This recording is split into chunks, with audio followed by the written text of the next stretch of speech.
you up. Hi, my name is Jonathan Fisher, the host and moderator of the Pacific Northwest Railroad Archive bi-weekly Zoom meeting. I'm glad that everybody can be here today.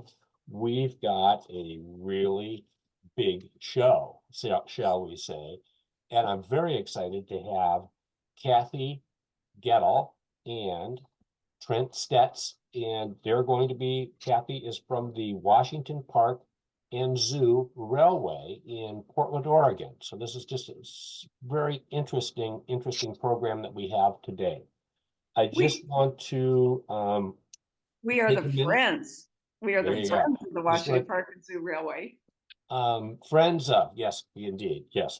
Thank you very much. I just want to quickly go over the schedule of some of the upcoming events that we have coming up at the Pacific Northwest Railroad Archive online programming.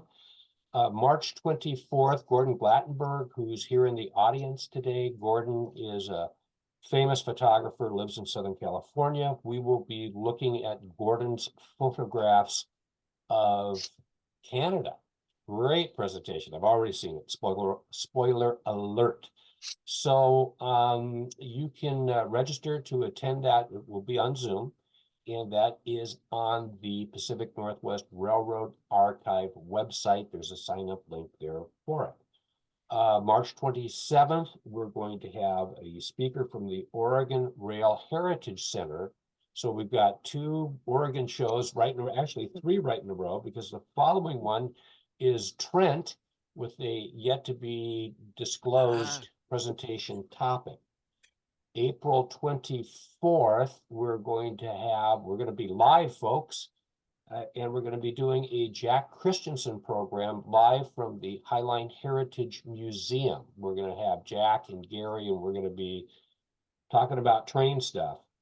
May 22nd, Christy Lake from the Northwest Railroad Museum will be here. And 6/5, I've got Dan Hegstad from Brainerd, Minnesota, talking about trains. A very interesting program. So at this point, looks like I've got my screen share enabled, and I'm going to share my screen. And I've got, Kathy, can you see this okay? You betcha. Okay. Thank you. And with that, Kathy Goeddel, I'll leave it to you and Trent to take it away. So we're here today to share the story about the Washington Park and Zoo Railway. And Trent and I are teaming up. Trent's one of our historians, and I'm the president of the Friends of the Washington Park and Zoo Railway. And so we'll tell you about where the train came from and what we're trying to do to restore it and bring it back to its former glory. So Trent, if you'd like to kick things off. Yep. Next slide. Uh-oh, hang on here. Uh-oh, I put Come on. Here we go. There. Did that rotate? Can you see it? It rotated, okay? yes. Beginnings of the Zoo Railway, mine says. So take it away. This is a title of an unpublished book, Mile of Smiles, from Edward Miller. And Edward Miller was a news executive and editor of the Oregonian, and he was drafted into the 1951 Portland Zoo Commission when the zoo was undertaking a move up the hill a little bit. But I love his words here. Miles of smiles, a triumph of soot, noise, and laughter. And the quote here that I picked from his work, he was kind of the amateur historian too for a long time of the Zoo Railway. Most of his records are now in the Pacific Northwest Archives, which is most of the pictures you'll see in the historic section came from our archives that I pulled out and scanned. But his quote here: "The Zoo Railway is big enough to become a valued civic institution and an authentic railroad that offers a fine ride. It looks, sounds, feels, weaves, clicks, and smells like a big counterpart." And to me, that is the main kind of core part of the Zoo Railway in Portland. It is like a real railroad. So we'll get into a little bit more of that. Next slide. It was a 30-inch narrow gauge railroad. At the time when they were in the 50s here, late 50s, when they're working about designing this railroad into the zoo. They thought, you know, a 24-inch gauge was a little too narrow, and a 36-inch gauge was a bit too much for the zoo. You know, Disneyland is a 36-inch gauge, and Cedar Point's a 36-inch gauge. Other places, amusement parks are a little bigger. So they settled on a 30-inch gauge for the railroad, which actually comes from, as it says there, the American Mining Congress standards. So the mining industry used 30-inch narrow gauge railroads. So there was equipment already available, 30-pound steel rail, the number 5 turnouts. And then when they were designing the railroad, they just said, oh, our minimum curvature is going to be 75 feet. The maximum grade is going to be 3%. So they really tackled this as putting in a real railroad that's 30 inches in gauge. And this was going to be situated in the Portland West Hills. And it was up the hill, like I said, from the previous zoo. The zoo has been around since 1887 in Portland, but they were moving to a new location up the hill in Washington Park. So they designed this as they were designing the zoo. And it was originally called the Portland Zoo Railway. There was the logo that they chose for the railroad. So yeah, they were really treating this as a real railroad. Next slide. How do you fundraise for this railroad? This is one of my favorite ways to fundraise, right? Half comes from someplace and half comes from someplace else. So yeah, there was a $4 million City of Portland zoo levy at the time in the late 50s to build this new zoo, of which they put about 275,000 aside for the zoo railway from that original levy. The other half of this construction funding came from 25,000 individuals in the community who sold these little dollar stock certificates, which also included a ride on the railroad when it was constructed. And of course, there was also 100 local firms that also provided support, both donations and in kind. But the thing that really struck me here was the big community outpouring between the local companies and the individuals to build this railroad. Was quite the thing at the time. Next slide. So here we are, it's underway, it's 1958, and we're starting to build the railroad. And you can see in this picture at the left, yeah, this looks like a traditional railroad here. Ties, plates, spikes, working on the roadbed. This is a real railroad. The picture on the left shows a little bit of their plans, which most came to fruition, about how they built the railroad in the lower left right around the new zoo, and then the future plans off into Washington Park. Next slide. So here it is a little bit later in 1958. See, they're working away on this railroad.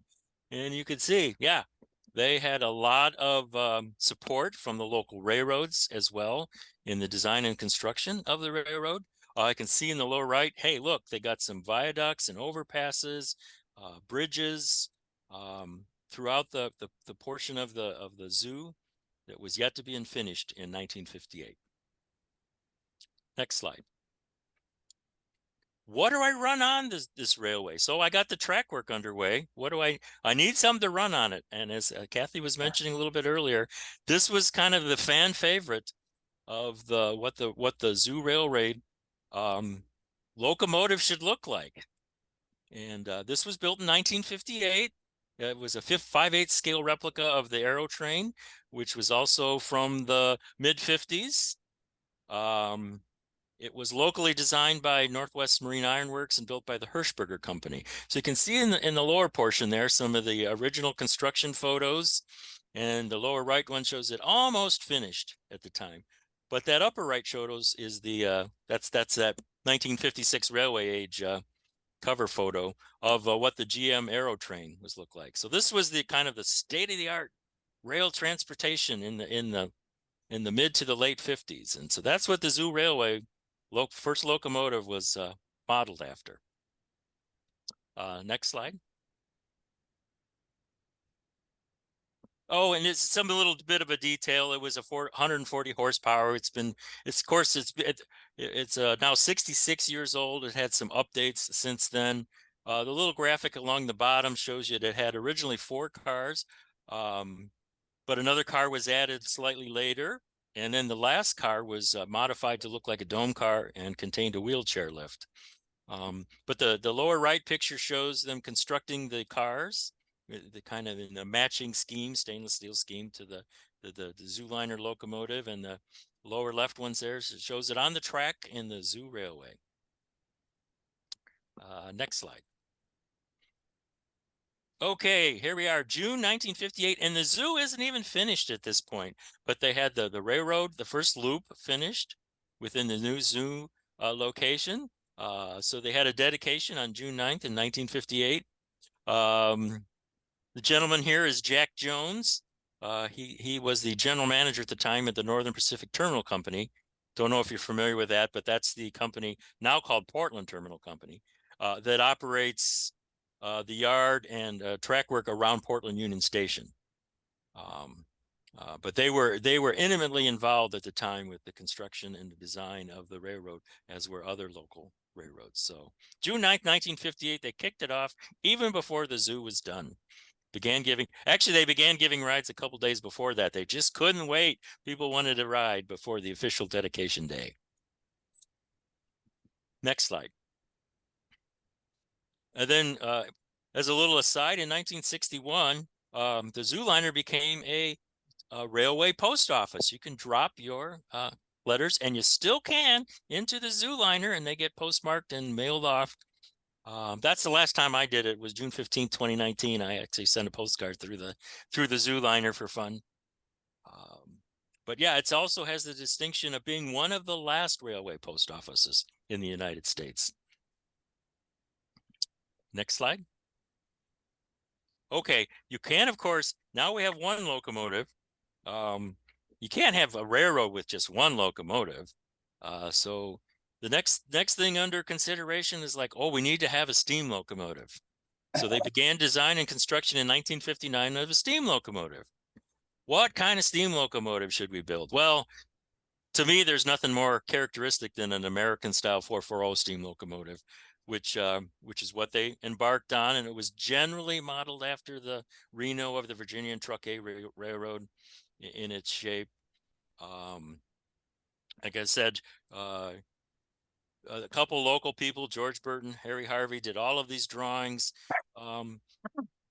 And it began service there in later 1959. We'll talk about that a little bit more. But that was the second bit of rolling stock to be constructed. Next slide. So here's some construction photos. It was actually built at that Northern Pacific Terminal Company shops in Guilds Lake area. But you see, it looks like a real steam locomotive. It's 5/8 scale again to run on the 30-inch gauge track. It is a true steam locomotive. It's oil-fired, boiler, all of the accoutrements of a normal steam locomotive. Built locally here in 1959. Next slide. And here was the first day that they fired it up was June 15th, 1959. So it was ready to go in 1959. Just as a little aside, it'll be 65 years old this upcoming June.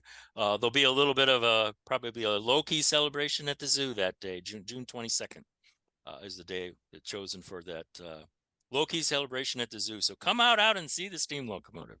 So how old were you when this went into service? I was -1. I was born in 1960. I was born just a year later in June of 1960. So yeah, I was -1. So I always remember that these things are all just slightly older than I am, but it's an easy thing to remember. There you go. And then you can see a little diagram there. Of course, it needs to have its accompanying coaches, and it had 4 coaches built at the time to accompany the steam locomotive. So next slide. What was going on in 1959, you'll say? Well, those folks in Oregon know that that was the centennial of the Oregon becoming a state. And so they did an exposition in 1959 at the Expo Center location, where the Expo Center location is today. So immediately, instead of going to the zoo, the steam locomotive went out to the Expo Center site, and on June 20th, it made its first runs there at the Centennial Exposition. There's a couple photographs of being at the Centennial Exposition. They actually took the zoo liner out there as well in 1959, and that's those 100 days of the Centennial Exposition to run trains there. Their goal was to fundraise for the zoo and the zoo railway at the Centennial, and they did really well there with 300,000 riders over those 100 days of the Centennial event. So great success. Next slide. Okay, just as an aside, there is some other railway equipment that the Zoo Railway has a couple other locomotives. This number 5, the Oregon Express, if you look close in the upper right picture, the black and white picture, you can see it's like long nose forward, and currently it runs long nose backward.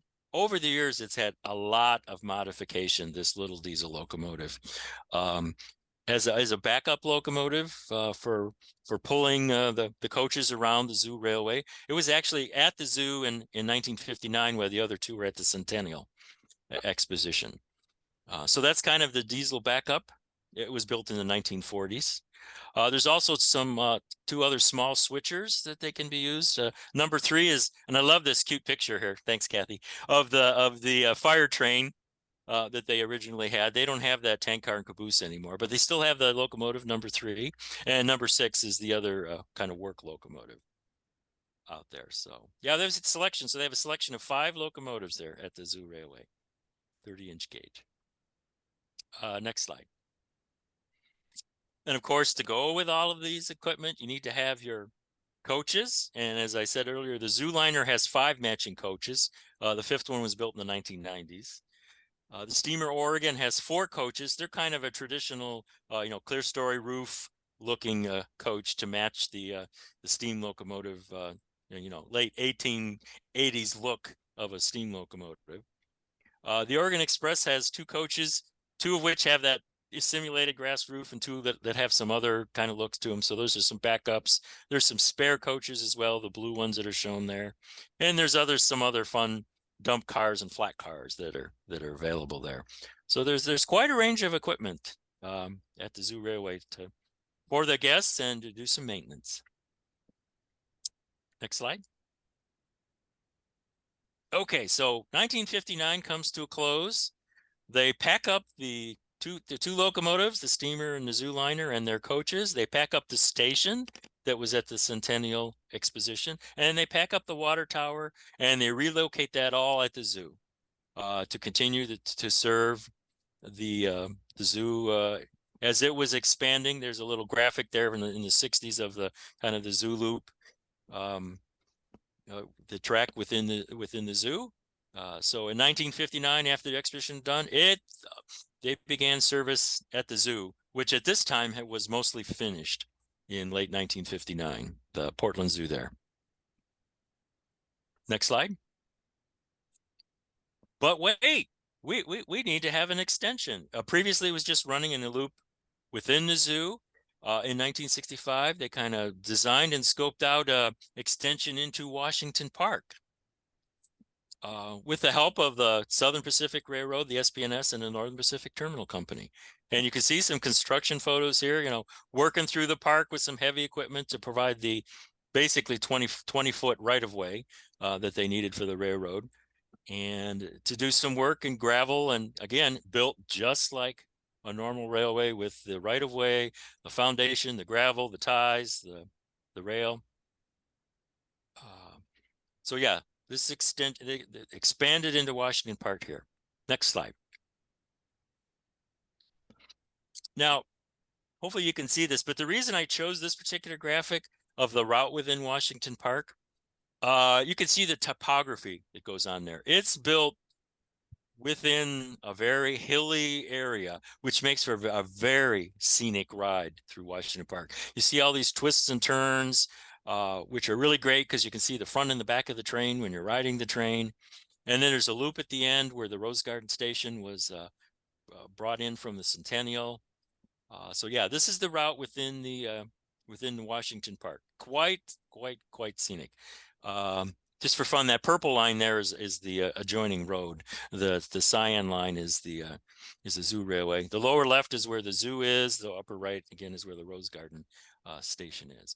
But yeah, quite the interesting terrain in there. And you can see a picture at the left of both locomotives. There's some passing tracks along the way, so you can run two trains within that section as if you desire. Next slide. So in 1960, they were a little ahead of themselves. They had a golden spike ceremony in January 1960 for this expansion, and it really wasn't quite ready for riders yet. But yeah, anything for a bit of a celebration. So again, big deal. Lots of people showing up and supporting their railway here in early 1960. Next slide.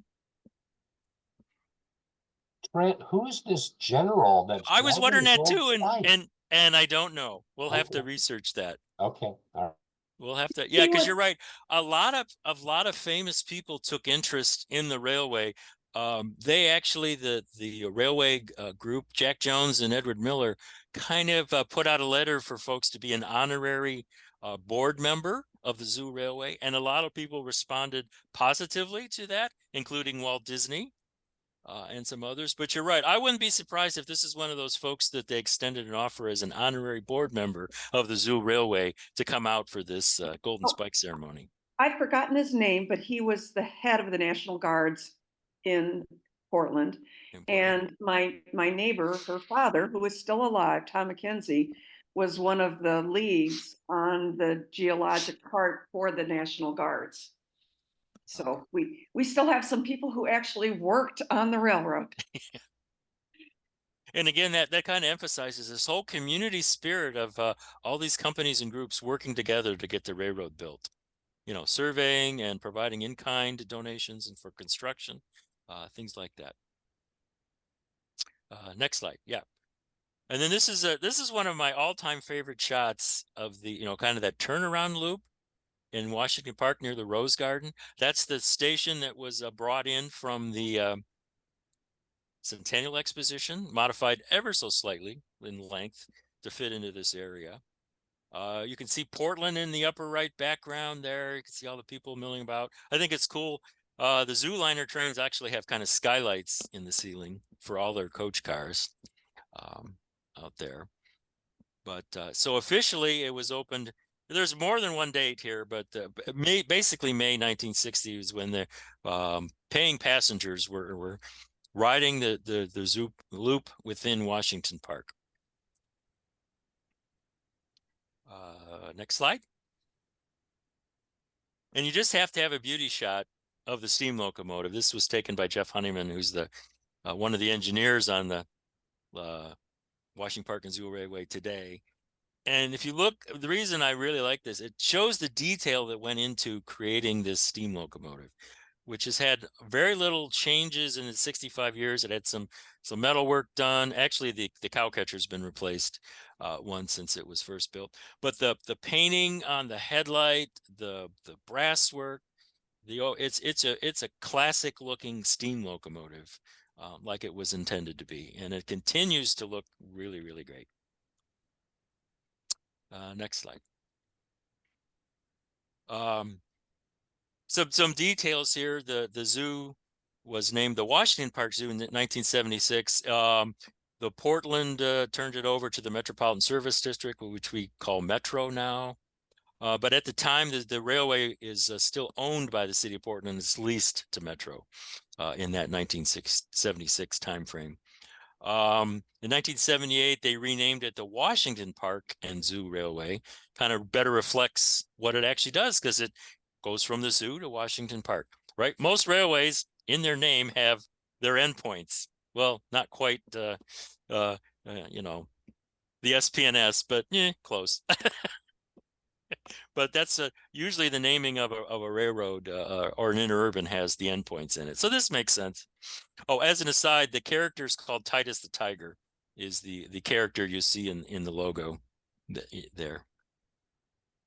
So yeah, it was renamed the Washington Park and Zoo Railway in 78. Slight change in the logo. Next slide. And we estimate since it was since 1958 when it went into service with the zoo liner, before the zoo was finished, that over 7 million people have ridden the train.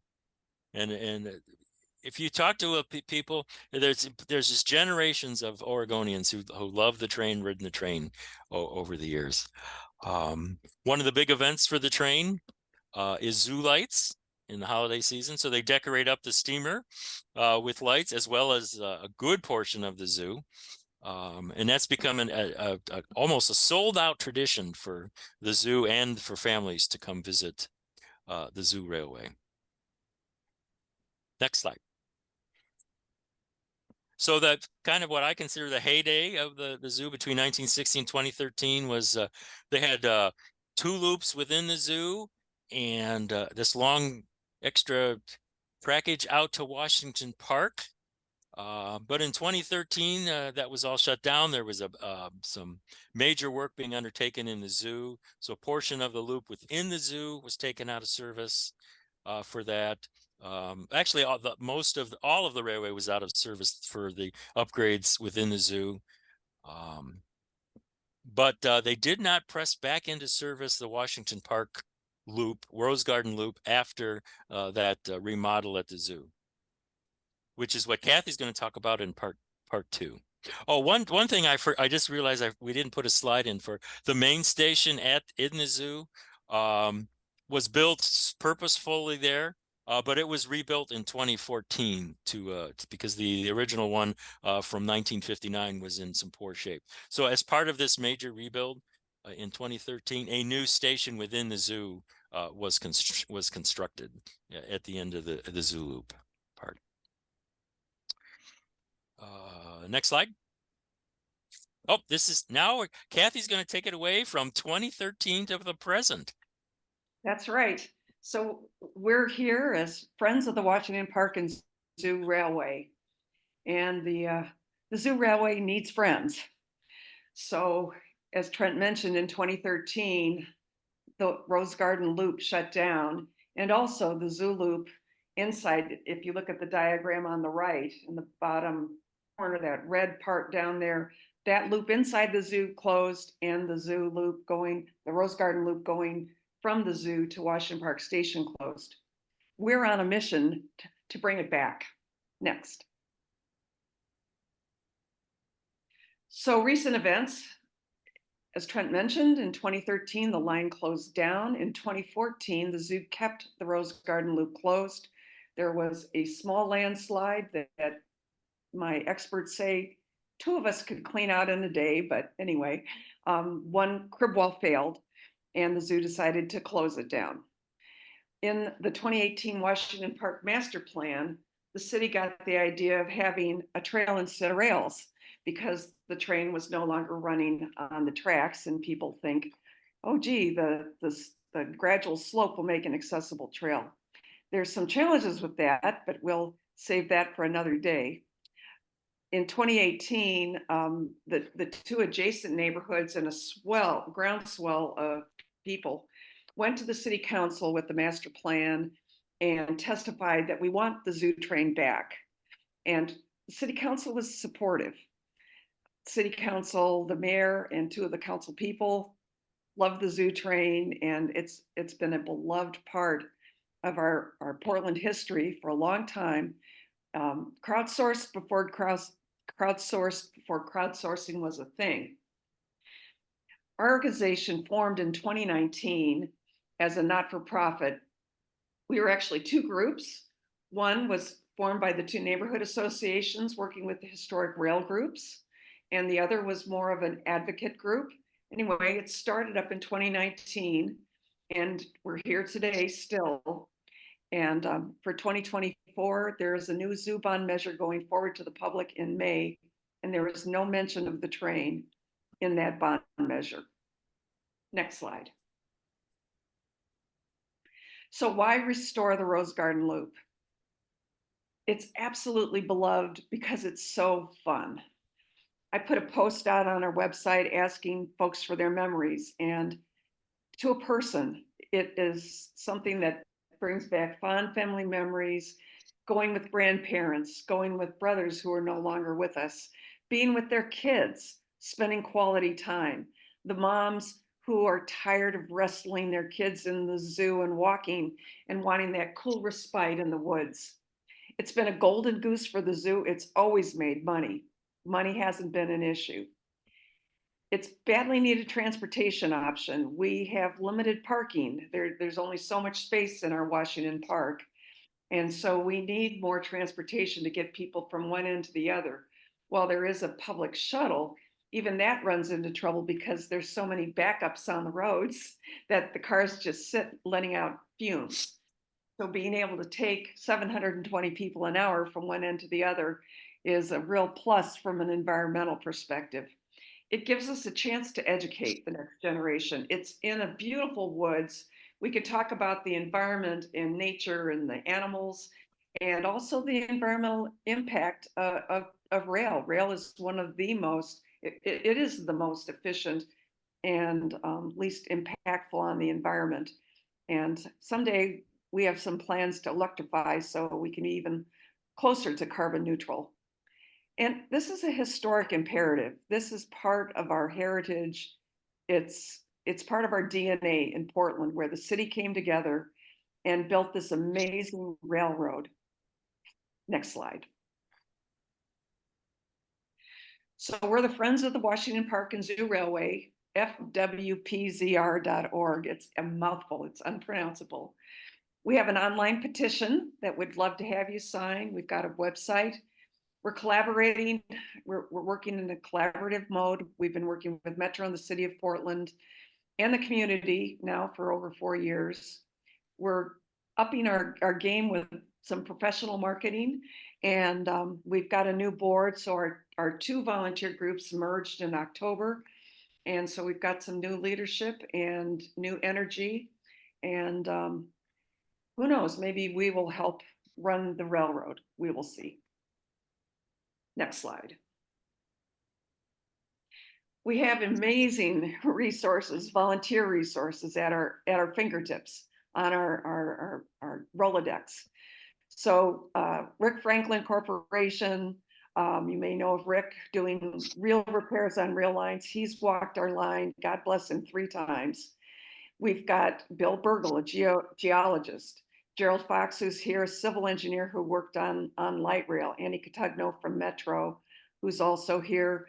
We have the historic rail groups, the Rail Heritage Center, have been incredibly supportive. They've helped us understand, what it takes to run a nonprofit and who to get involved. We've got local politicians, former city council members. We've got a trust foundation that's been coaching us. It's amazing. And this is the easiest ask. Several of us, Andy and Gerald and Jan, we were all at the Rail Heritage Center at the zoo handing out cards to make it publicly aware.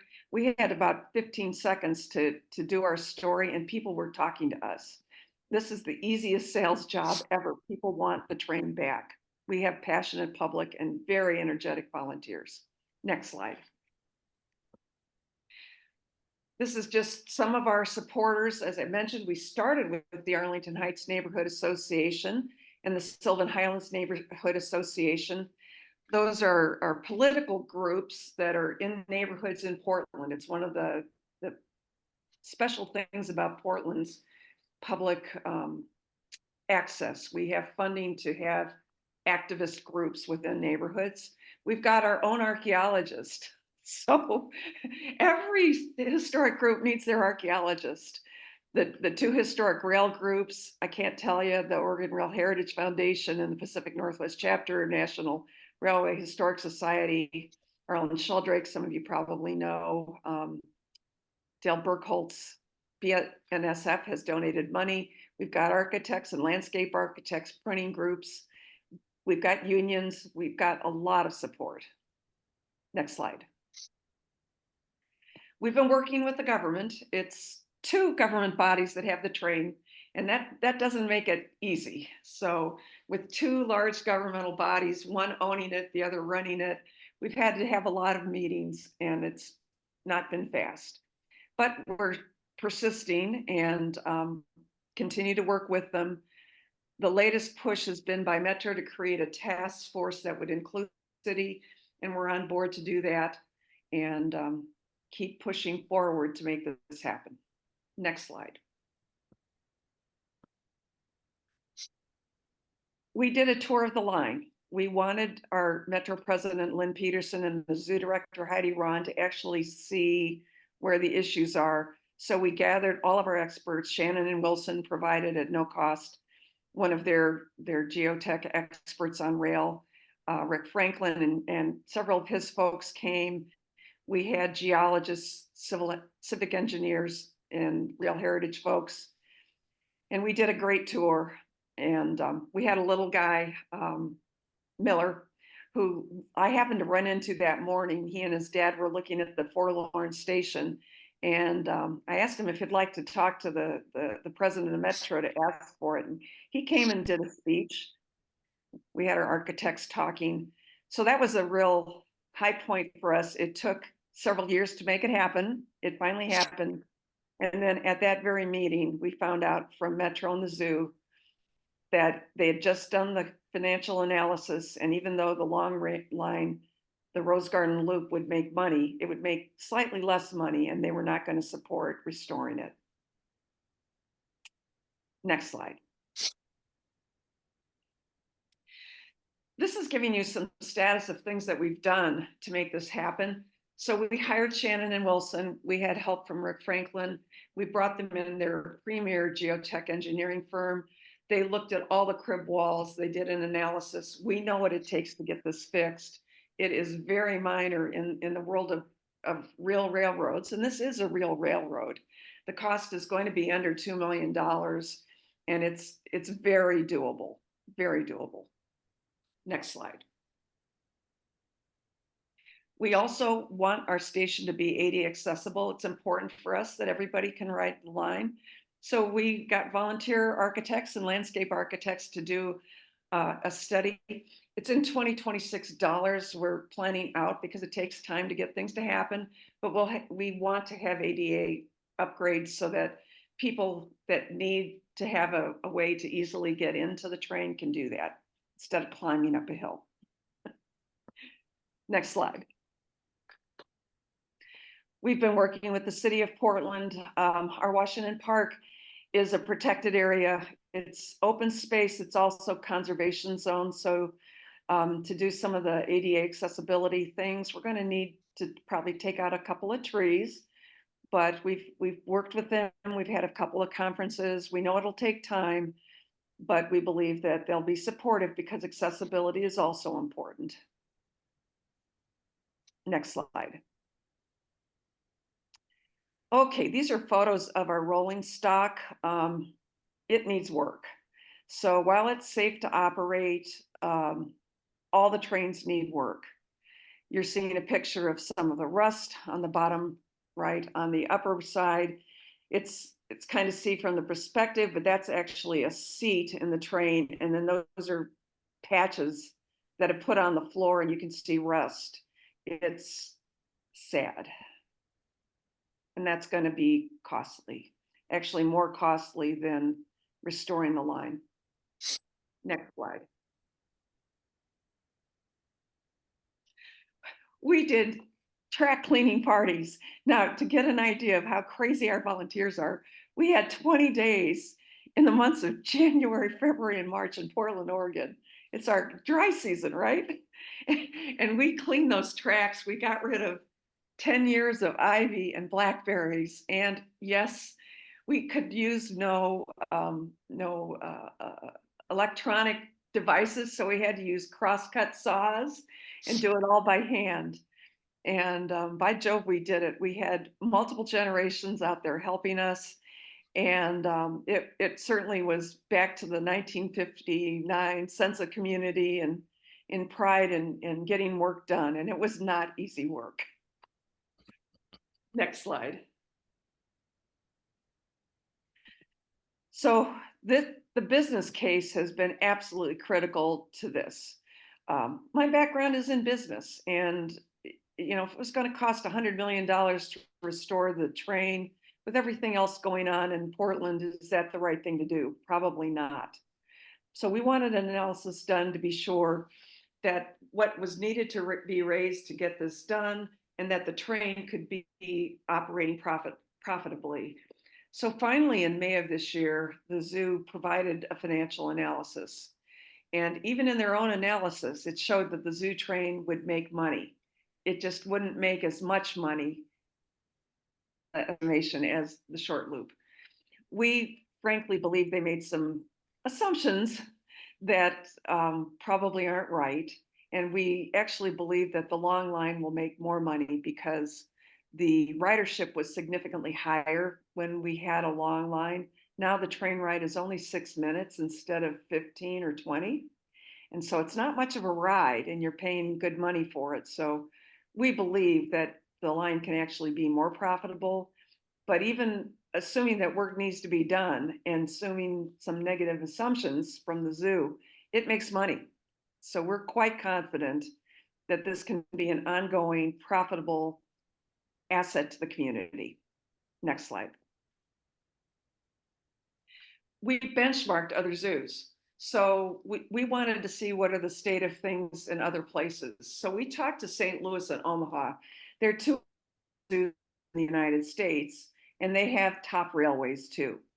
And we found that their train ride improves their visitor experience. So people who rate their zoos rate them higher if they've ridden the train. Their zoo trains are in their master plans for the zoos. Ours is not. Their trains are all profitable. And this was pre-COVID when we spoke to them. They were making 700,000 plus a year, and they had larger maintenance teams, more than double the size of ours. And they also had a lot more space to work on the trains. When they did the major expansion of some of the zoo exhibits back in 2013, they took out our major, we called it the snow shed, that had lots of space for maintenance. So that's gone. So it's very hard to do repairs inside the zoo now. So anyway, other zoos do this. They're a big asset for the zoo. They make it part of their experience. Next slide. So like I mentioned, every team should have an architect. So Melissa Darby, God bless her, she did all the work to get our train as a historic district on the National Register of Historic Places. So all of the rail stock, the line, the tunnel, engine house, it's now all part of a historic district. So the shortening that occurred in 2013 won't be happening again easily.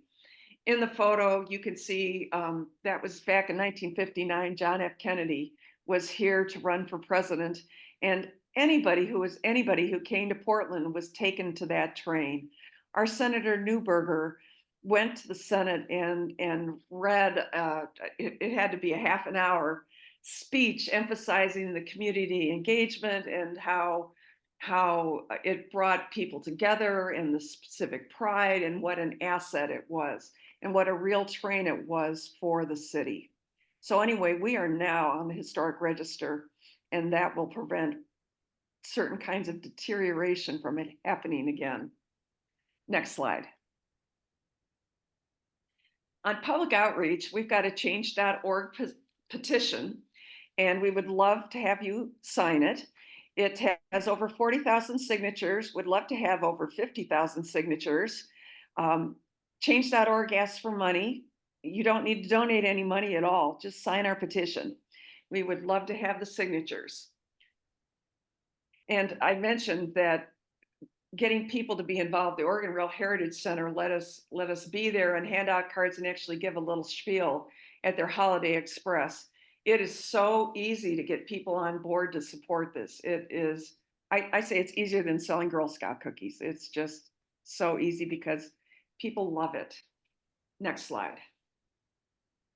Our next steps, we're going to have a spring awareness campaign, probably linked to the zoo bond measure that we're not included in. We're going to push for inclusion because even though we're not mentioned in the zoo bond measure, there's still an opportunity when they go to allocate specific funds. So over the next 6 months, the zoo will be determining what exactly is in that measure. So there is a possibility that they could come around and put some money in. We're on board with the Metro Created Task Force. We're also partnering with the City of Portland. And so the city is very much in favor of bringing the train back. So we'll see if they can't help us exert some leverage on Metro. And we will continue to partner. We've been trying to play nice.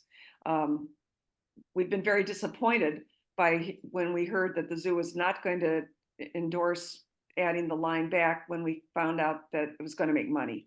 To be honest, that was a major blow. But we will continue to work with them to try to make this happen. Next slide. There you can see our sad photos and our happy photos. So the one on top is the way the station used to look, and today it actually looks even worse than the bottom photo because it has a chain link fence and graffiti on it. So we're at fwpzr.org. We would love to have your support with your signatures on our petition. We are a nonprofit. If you want to support our marketing efforts, we're not raising money at this point for the train. We want to get the approval to do that and to bring it back successfully. But we are like a pit bull with a bone. This train is in some of our DNA, and we are going to do what it takes to bring it back. Next slide. There's our shameless appeal. If you use the QR code on the right, that'll take you to our website, and you'll see the place to sign the petition. And you can see a copy there of our website. We got a lot of neat history on it, by the way. For those of you who like the history, go to the history section. Our archaeologist did a lot of work and has some great documents out there. We even have our National Historic Register application out there. So Q&A, anybody? We are here. Well, first off, Kathy and Trent, this is fascinating. I have to admit that I was severely negligent in my knowledge of the Washington Park and Zoo Railway, and I've learned a tremendous amount about what a cool thing that this could be again. So one of the questions I would ask, Kathy, is how did a nice person like you get mixed up with lions, tigers, and bears? Okay, so the truth be told, I am not a native Oregonian. So I came from the Midwest, but I married a native Oregonian. So I'm naturalized. And my late husband was one of those kids who sold zoo bond tickets to get rides on the train and to support that train. So when we moved to Portland, Oregon in 1984, within 2 weeks of arriving, he made sure I got a ride on that zoo train and could see the train that he helped raise funds for and was proud of. He knew how special it was. And, you know, Portland's been in some rough times lately. You've probably, if you're not from here, you've probably heard it in the news. And this is something that's so easy to do. We know what it's going to take. We know we can raise the money, and you know, by gosh, I'm not going to let it go down on my shift. All So right. that's the story. And okay, I love trains. I'm from the Midwest. There you go. Okay, now the truth starts coming out.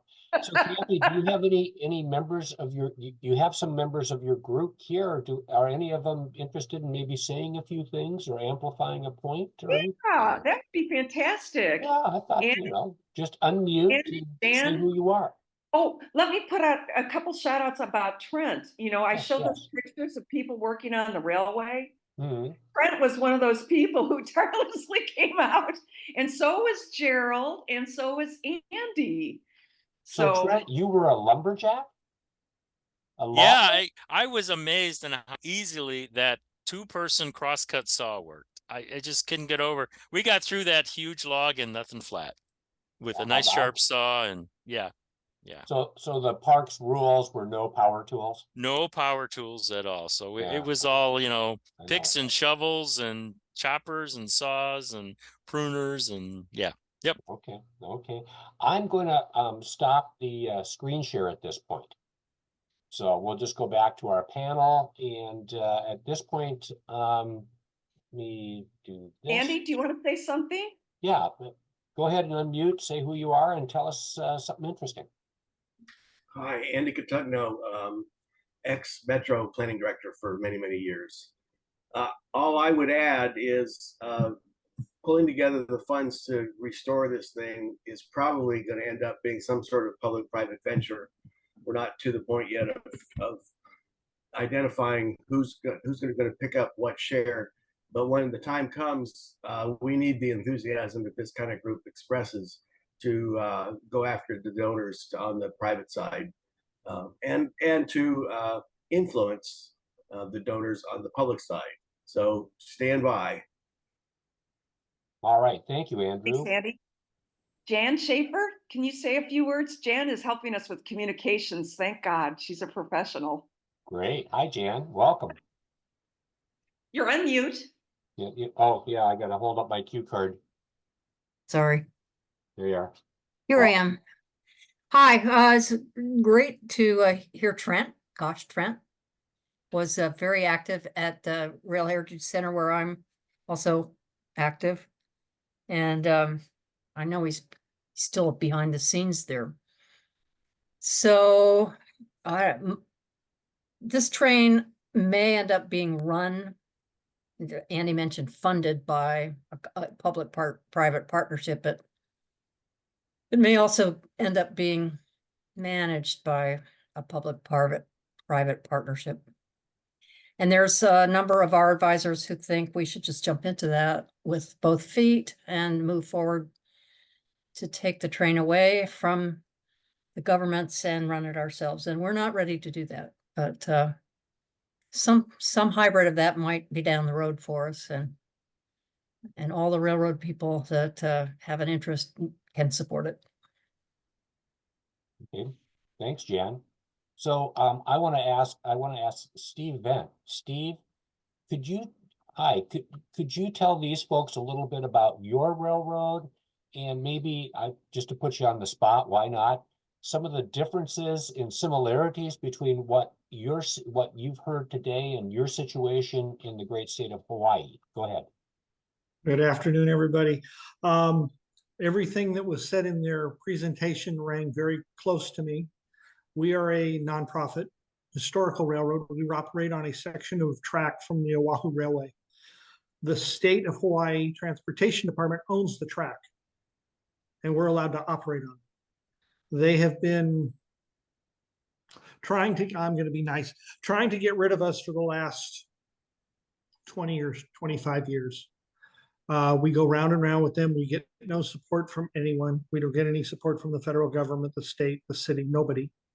It's the same kind of thing. I mean, like I said, it just parallels it unbelievably. They're currently trying to create a programmatic agreement to control the railroad a little more. One of the things they currently want to do is take our ability to repair the railroad. Now, there's absolutely nobody else in Hawaii that knows how to do that. We've only been doing it for 40 years, but now they're suddenly thinking that we don't know what we're doing. So it's the same kind of thing. We're fighting with them back and forth. We've had some support from the FRA, Federal Highways, but very little. But yeah, oh man, you stand by. If Oregon's anything like Hawaii, you're going to be fighting for a long time. So Steve, just tell us a little bit, for the folks here that may not be familiar, give us a little bit of background about how big your railroad is, where it is, what you operate. Okay. We're on the island of Oahu, which is where Honolulu is. We are west of Pearl Harbor in what's known as the Ewa Plain, the Ewa Coral Plain, and Ewa is EWA. It's not Ewa, it's Ewa. We operate on about 6.5 miles of track. There's about 13 or 14 miles of track total, but we operate on about 6.5. There was a bridge shortly after where we stopped that was illegally taken out by the Department of Transportation many years ago. And of course, trying to get that reinstalled is like pulling teeth. But we run trains on Wednesday, Saturday, and Sunday. They're all narrated with a live narrator on board. We have our Holiday Express every year, which is a huge, huge seller.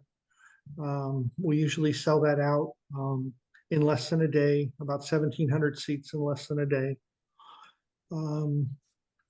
We operate, our main two engines are two 1944 Whitcomb diesel electric center cabs that used to belong to the Navy and ran there on those tracks. We have several other pieces of rolling stock. We have Mr. Dillingham, the guy who built the railroad in the 1800s. We have his personal car that's all restored. We put that on the train once a month. We have several non-operating steam locomotives. We have a couple other diesels that we occasionally use. We have 6 coaches that are ex-Army and Navy flat cars that we ran a bench down the middle and then eventually put a roof on it. And the ride's about an hour and a half. The 3 o'clock ride stop for ice cream, the Coalina Resort. Yeah, you gotta stop for ice cream, Yeah, everybody likes that idea. You can't, when we started that, it was unbelievable. Our ridership went from here through the roof in 2 weeks. We couldn't have enough room for the passengers. And then after COVID, everything's just been a complete topsy-turvy mess. We'll have weekends where the train's packed and we'll have weekends where there's 30 people on the train. So, but you guys are recovering from COVID, aren't you? I mean, the trend's up, isn't it? oh, the train runs. Yeah. We're not making as much money as we used to, but yeah, the train runs. Okay, all right.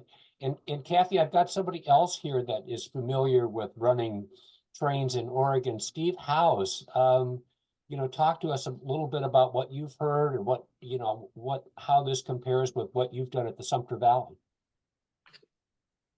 Well, again, my name's Steve Howes. I'm with the Sumter Valley Railroad, and we're located outside of Baker City, Oregon. Our railroad is our main line is about 5.5 miles long. We have about a mile of sidings and yard trackage to go along with it. We're an all-volunteer organization.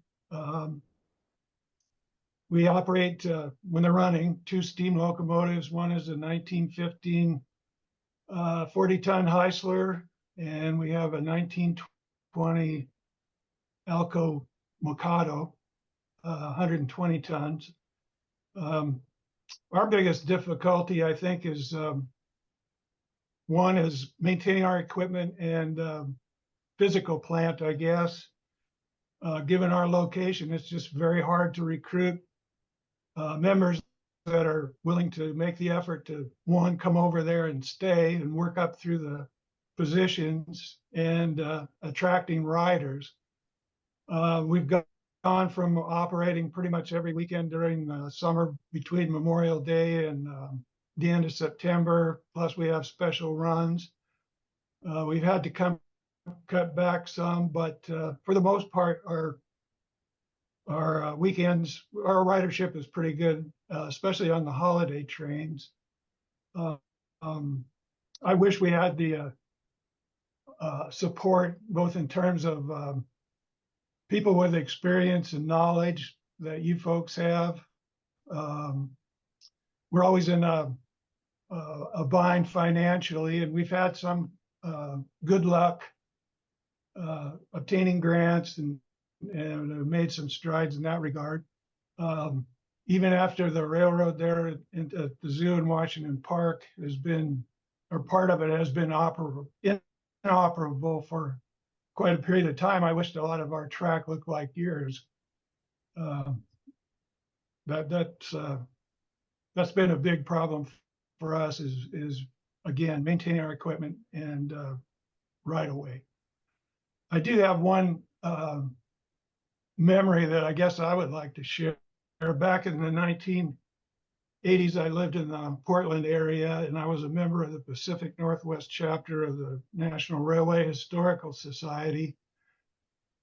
Every year we had a picnic dinner, potluck dinner at Washington Park, and we were given unlimited train rides on the zoo train, and they were running both the zoo liner and the steam locomotive. And probably my best memory of the zoo railway is when we were getting ready to leave, it was getting dark. And one other person, I can't remember their name, got to ride on the tender of the steam locomotive from Washington Park over to the engine shed. And it was just a great experience to ride through the big trees there, watching the headlight and the sparks. And it was just a great ride, probably one of the best cab rides I've ever had. So it was a great time. And I hope you are able to pull this project off and get it running again. That's Thank you. great. Thanks, Steve. That was yeah, very enjoyable. Gosh, I could just see it, kind of clicking along in the woods there. That's great. So And we also have Gerald Fox here from our team. Gerald, do you want to say anything? Gerald was also on the crew that plucked ivy and blackberries. He and I climbed down a 70-foot bank, and neither of us are young,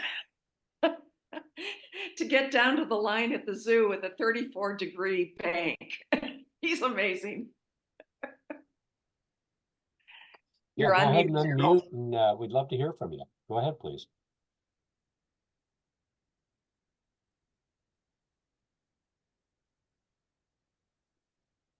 There we go. Okay. There you go. Yeah. I don't know. I've been doing this kind of thing for my whole life. I was much involved in restoring the narrow gauge railways in Wales in the UK in my youth. And the lines were derelict in the 1940s. And there was now 40 miles of 2-foot gauge track running right across the Snowdon Peninsula in Wales. And the railway is very successful. They brought locomotives from South Africa to replace the railway, which had completely been dismantled. They weigh 60 tons running on 2-foot gauge track. They're very impressive machines. Going to the context of this project, I think a couple of things that weren't mentioned was the importance of the Zoo Railway as being symbolic of coming back from the dereliction that has afflicted so much of Portland today. This is very symbolic, and the zoo's failure to deal with it is also symbolic. And I think we need to keep harping on this is part of the Portland comeback. And one of the reasons for making it part of the Portland comeback is that it helps the local businesses. People who come here as tourists and do things here. It's one more thing to do, and it attracts the people who don't do some of the other more common things like hiking in the mountains. Many of us are too old to be doing that still, but the Zoo Railway is a great thing to take kids on and to expand the activities that cause people to come and spend time in Portland and to patronize the hotels and the businesses here. And I think this is really important. It's been very effective on the Willamette Shore, which I'm fairly heavily involved in. And the grants that have come from the tourist departments to fund the various projects that are going on, which right now with the electrification of the 2 streetcars with batteries, one of which was completed about a month ago, and it's now running under test. And hopefully will be running in public service this summer. Well, while I've got you on the line, tell me a little bit about what you're working on this. What is that? The Willamette Shoreline, Willamette Coastline? What are you doing there? It's the Willamette Shoreline is an abandoned Southern Pacific branch that ran from Portland to Lake Oswego. Oh, and when the Southern Pacific closed it in 1984, the local governments realized that that was a pretty valuable right-of-way, and that the right-of-way should be preserved. And since most of it is on easements, it has to be preserved by running a train on it. And so they bought the line for the unbelievable price of, I think it was $800,000. They bought 6 miles of railroad with a track on it. And another 400,000, the Southern Pacific agreed to extend the track from the junction into a closer area in downtown Lake Oswego. And they tried not to do that, and there was a threat of a lawsuit, and then they realized they could do it after all. And so the track was extended into Lake Oswego for a grand total of 1,200,000. So So, what so was the none of this? Why don't I hear about trains on this? Or am I just ignorant? You can say. well, they've had some trouble with trestles last year. There were 3 major trestles along the river, and they were built in the 1920s, and they were condemned so that the train cannot run over the trestles. So for the past 2 years, they've only been running a 2-mile stub of the 6-mile line. However, our Congressman Earl Blumenauer was able to get $4 million inserted into the current infrastructure bill to fix the trestles and one of the grade crossings. And this work is starting this week. It's actually happening. It's supervised by TriMet, who is the responsible party for the work. And by the end of the summer, the whole thing should be back in running order. So then what runs up to, I mean, is it a passenger I mean, what is it? Yes. I mean, There are two streetcars which were built for TriMet in the 1990s when they needed to run light rail through the historic districts. And to mitigate for that, the project included building 4 streetcars of the traditional style. And these streetcars ran on the Max tracks for a number of years and eventually got squeezed out because they didn't meet ADA, the handicapped access, and they were too small, and so they kind of got in the way. So 2 of them went to St. Louis, and they run on the streetcar system, the new streetcar system in St. Louis, and the other 2 went to Willamette Shore to run on this railway. And they're run by the Oregon Electric Railway Historical Society, who fund the operation with fares, and the maintenance of the line and improvements are funded by the consortium, which is the various local governments, Lake Oswego, Portland, Metro, TriMet, who own the line.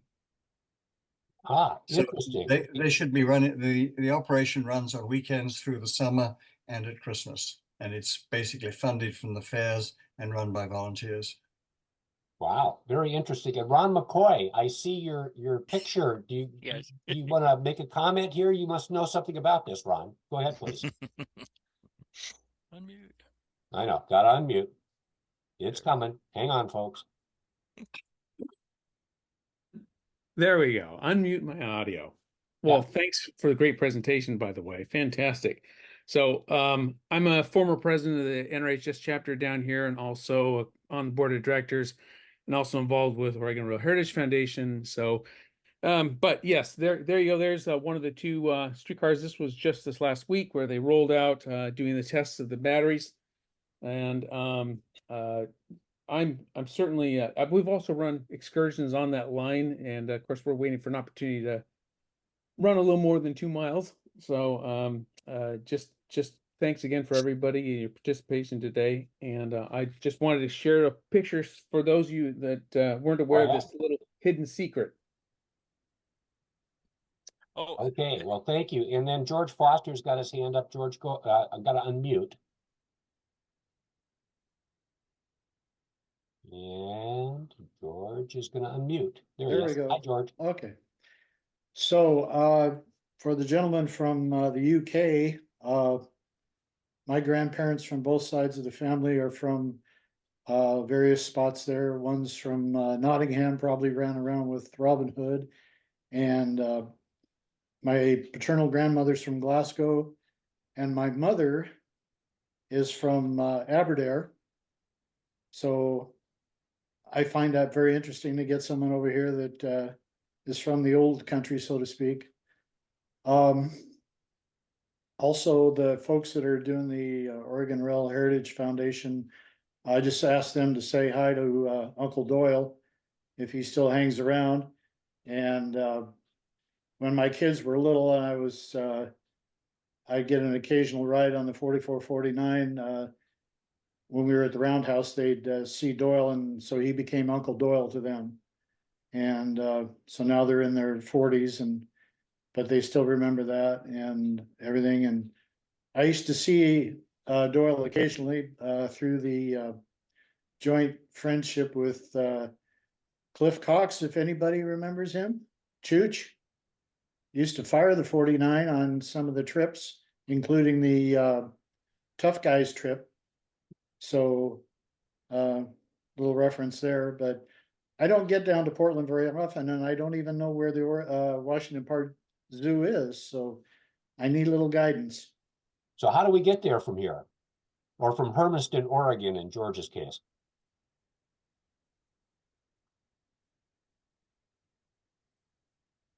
So the Oregon Zoo is just off of Highway 26. It intersects with I-5, and there's an actual zoo exit.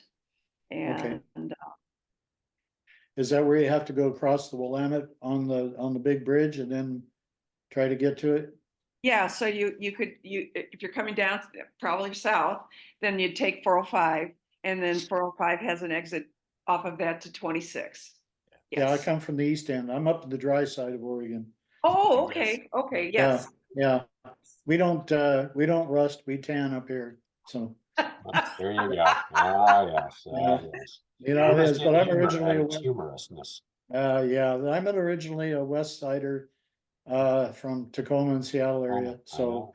So, used to run trains into Portland, but it was only on layover that I'd be there rather than for any length of time. versus being So, based out of there. Exactly. yep, So, I was based out of Seattle, and so I worked for Uncle Pete's Rabbit Ranch there at, otherwise known as UP. all right. So, Gordon So in Glattenberg, go ahead, Kathy. in the category of shameless plugs, we're planning to have an event to get more word out about the zoo train at the Oregon Rail Heritage Center on Saturday, April 20th. They're going to have an Earth Day weekend where we can put out lots of promotion about our efforts, and you can ride one of their historic trains. It won't be one of the steam engines, but it'll still be a nice train, and you can look at the 44449. So if you're down here in that day, come on down. Great, thank you. That's good to know. Gordon Glattenberg from Santa Clarita, California. Do you have that image handy that you could share? I'm sorry, what did you say? Do you have that image handy that that you just emailed me? That could you share that image? It'll take me a moment to pull it up. Okay, well, Talking about the one from Las Vegas. yeah, the one from Las Vegas. So we'll Okay. see if we can. Let me see if I can. It's worth sharing, folks. Let me just say, Kathy, you'll like to see this. And Gordon, you send me this stuff in a meeting, and then I'm like, oh, well, now we got to look at it. So we'll see if we can get it. If not, we'll Okay. save it for next time. We Can I do do we a do share know screen people here? too. So Jeff Honeyman is integral. He is the only full-time employee on the Zoo Railway. Hmm. And we can find out when he's actually working and running the train and things. So we do have connections if you want a special ride. There you go. There you go. No, this has been this has been fascinating. So, and we're getting, we're a little quarter after the hour, so we tend to, start kind of winding things down. I would say, Jan, you were just unlucky today because normally there'd be 2 or 3 other felines for your cat to hiss at. We've got a couple of different cat lovers that are regular guests on our program. So, George, go ahead. Got on mute. all I got to say is meow. So There there you you got go. it. All right. That's right. Very good. Gordon, if you don't have it handy, it's not a big deal. Let's see if I can bring it up here. All right. Can I do share screen? Go ahead and share screen. Here we go. Drum roll, folks. If I had the Doc Severinsen Orchestra, we'd have a little drum roll. Oh, Oh, Now, Las Vegas. Okay. oh Yeah. my gosh. so when did you take this picture, Gordon? Let's see, it was 1957. Mm-hmm. There's a little bit of a story there. In January, I attended a consumer electronics show in Las Vegas and stayed at the Plaza Hotel. The location of that hotel is right here in the picture where the picture was taken. So the hotel took over that site. Wow. That is Awesome. Any chance you would share it with us so we could use it in our presentations? Sure. Sure. Just I get- will connect you guys after the call and Gordon, I appreciate your drum, you know, it's just great having, you know, Doc Severinsen in the orchestra that could find the right tune for the right occasion. So, thank you, Gordon, for that. And then George, and then we're going to start winding things down. With that photo from Gordon there, you can see the facsimile E6 locomotive protruding from the top of the depot there. And so it would be interesting if Liberace was there that day, because he came in on that train another time. So Interesting. Yeah, it Yep. looks, I don't see the big crowd and on this occasion, but remind me, Gordon, and I'll introduce you, I'll send an email to you and Kathy, and then I'm sure that they would love to be able to look at this iconic photo from 1957. So Trent, just so that you know, I was +2 at that point. So Okay.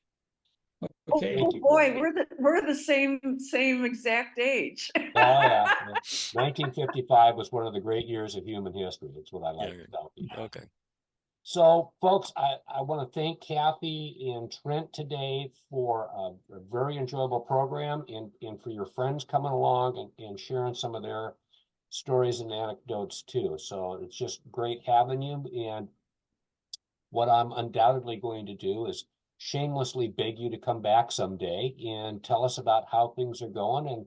And Ron, an invite to you to talk about the trolley operation. I had no idea that this even existed, but I do know, based on what's going on at Niles Canyon, that you have to keep trains running on those easements, otherwise it reverts back to the previous landowner.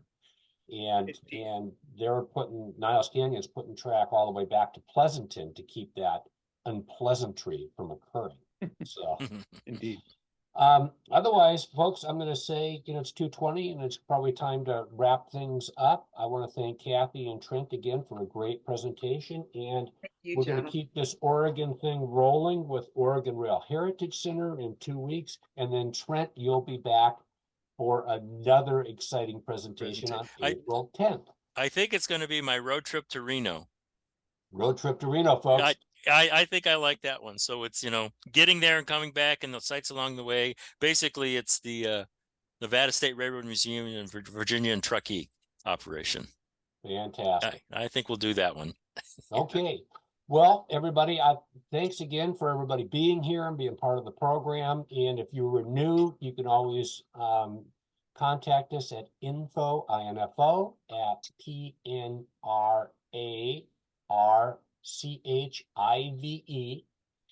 PNRAarchive.org, and we can add you to our mailing list for the program in the future. Craig Reese, you have your hand up. Go ahead, Craig. What's new? Yeah, I just wondered, could you possibly put a link to your petition in the chat? Sure. Oh, yeah. Very well done. Yes, very well seen. That's all. Yeah, okay. No, good. I've just given her a second to do that. So that is a really great suggestion. So again, you know, while we're waiting for Kathy to put that into the chat for Craig, and, you know, if we've all got a spare minute of time, why not sign there? You know, I'm not a big petition signer, but this might be a good one that we should sign up for, you know, to support that zoo railway. I mean, geez, I mean, that's not A versus B. That's just something that we should all support. So And just go ahead and say it. Change.org will shamelessly ask you for money, but do not give it. And again, it's FWPZR.org is what I've written down. Am I even close on that one, Kathy? Yes, you got it perfectly. Okay. FWP. This is like the ophthalmologist. FW. Well, it's Friends of Washington Park Zoo Railway, so I it get kind of makes that, Trent. yeah. But I always type it wrong when I type it for some reason. Oh no, yeah, And, you gotta be and careful you with can that stuff. you can actually find us by typing in Friends of the Washington Park and Zoo Railway.org too. You can put in the long Yeah. thing what the You could put, yeah, principles usually are. it finds it. Yeah.